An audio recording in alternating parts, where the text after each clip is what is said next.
Oo, kasi sa akin naman na nangyari, nag-sick ako, nag-pray ako, pray really hard, no?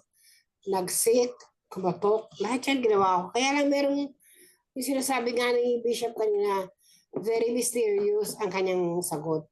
Kasi kung babalikan ko yung ano, ang hirap mamatayan ng anak, di ba? Alam natin yun, ang hirap. Ako. Kasi ako yung namatayan eh.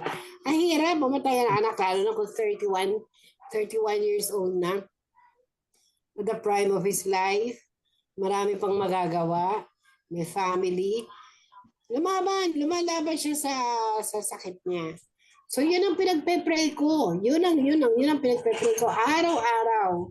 Kung dadaan ako ng simbahan, yan ang aking ipagpe-pray. Lord, pagalingin niyo po siya. Puro yun, pagalingin po ninyo siya, pagalingin po niyo.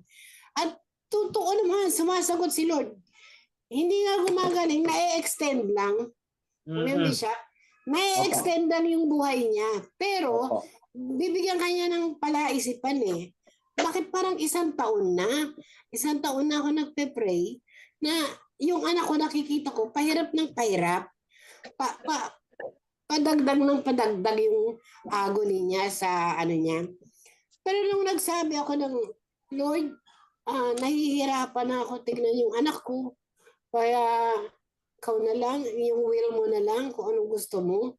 Kasi hirap panoorin eh.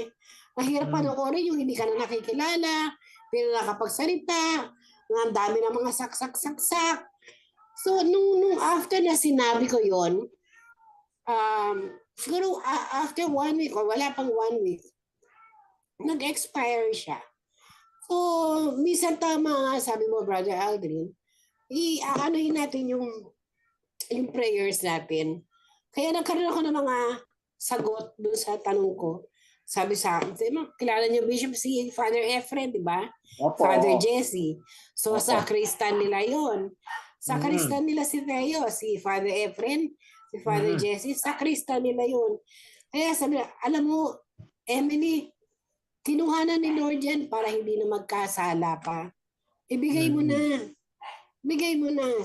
Kaya, after na marinig ko yung mga sinabi nila sa akin, nakakaluwag ng kalooban. Kaya talagang, hindi ko sasabihin na hindi ni Lord sinagot yung prayers ko. Sinagot niya. Kaya lang, binigyan niya ako ng palaisipan na gusto mo ba siya nakikita araw-araw, ganyan? Parang gano'n. So, ikaw rin ang magde-decide eh. Parang hihingi ka lang ng guidance. Yun lang, brother. And then, yun lang. Yes, thank you.